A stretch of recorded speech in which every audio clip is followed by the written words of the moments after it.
इसके अलावा मुझे बताएं कि हम अपने एक मैसेज भी देते हैं पेरेंट्स को कि क्या ट्रिक्स हैं स्पेशली आजकल के ज़माने में जो वो करें, और स्पेशली जो हमने शुरू में बात की कि बच्चों के दरमियान में इक्वालिटी, उसको ज़रूर मद्देनज़र रखें, स्पेशली बेटा बेटी है या जो भी जिस तरह से भी जेंडर की एक बाइफिकेशन है, किस तरह से उसको इक्वालिटी में रखें, उसको देखें ताकि बेहतरीन पेरेंटिंग की तरफ जा सकें। देखें, उसके लिए लेबल अवॉइड करें। जो लेबल्स लगाते हैं ना कि ये बच्चा अच्छा है या बच्चे और बच्ची में फ़र्क करते हैं, तो वो लेबलिंग जो है ना कहीं अनकॉन्शियसली हम कर देते हैं ऑटो माइंड से। हाँ जी। उसको अवॉइड करें और रिफ्लेक्शन करें, बिकॉज अनकॉन्शियस जो डाटा हमारे माइंड से निकलता है, जो लेबल्स निकलते हैं, कहीं पे हम किसी बच्चे को ज़्यादा टाइम दे देते हैं तो रिफ्लेक्शन से हमें आइडिया हो जाता है कि हम कहाँ गलत जा रहे हैं। हमारी प्रॉब्लम ये है कि हम रिफ्लेक्शन नहीं करते।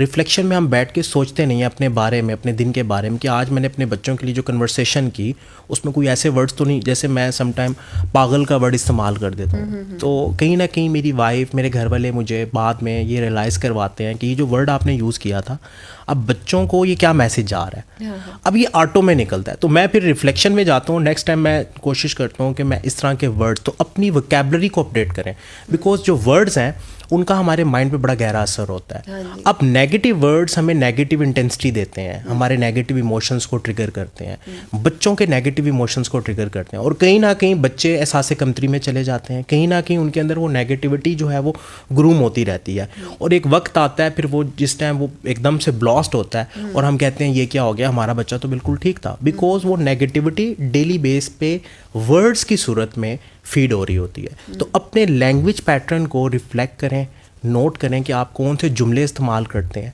ऐसे जुमले जिनका नेगेटिव, समटाइम हम मजाक में कोई बात करते हैं बट कोई पर्सन उसको बड़ा डीपली ले लेता है। इट्स मीन कि हमारे उस लैंग्वेज पैटर्न की वजह से उस पर्सन के इमोशन अफेक्ट हुए। तो हमने स्टार्ट में फीलिंग की बात की थी कि हम बच्चों की फीलिंग्स को अंडरस्टैंडिंग करते हैं। सेम गोज़ फॉर आप अपने रिलेशंस में जब होते हैं तो फीलिंग्स को समझने के लिए आपने अपनी लैंग्वेज को अपडेट करना है। ऐसे वर्ड्स जो पॉजिटिव हैं, जो पावरफुल हैं, वो अपने पॉजिटिव इन्वायरमेंट में, अपने घर के इन्वायरमेंट में इंट्रोड्यूस करवाएं, उनको रिफ्लेक्ट करें।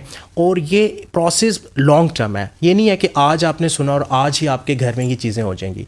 ये प्रैक्टिस से, आप जितना प्रैक्टिस करते जाते हैं आपके माइंड के मसल्स उतने स्ट्रांग होते हैं, और एक वक्त आता है कि आपका लैंग्वेज पैटर्न बड़ा पॉजिटिव हो जाता है, और वो पॉजिटिव फिर बाकियों लोगों को भी नज़र आता है। अदरवाइज हम कहते हैं कि जी इन चीज़ों का असर नहीं होता, ये एकदम से नहीं होती, या हम अपने आप को ये मैसेज देते हैं तो ये मुमकिन नहीं है, मैं तो नहीं कर सकता, मैं नेगेटिव इन्वायरमेंट में रहता हूँ। अच्छा, आप नेगेटिव इन्वायरमेंट में भी अपना एक पॉजिटिव इन्वायरमेंट क्रिएट कर सकते हैं। बिल्कुल ऐसे, ठीक है। सो ये सारी रिस्पॉन्सिबिलिटी पेरेंट्स ने लेनी है, और सेकंड रिफ्लेक्शन करनी है।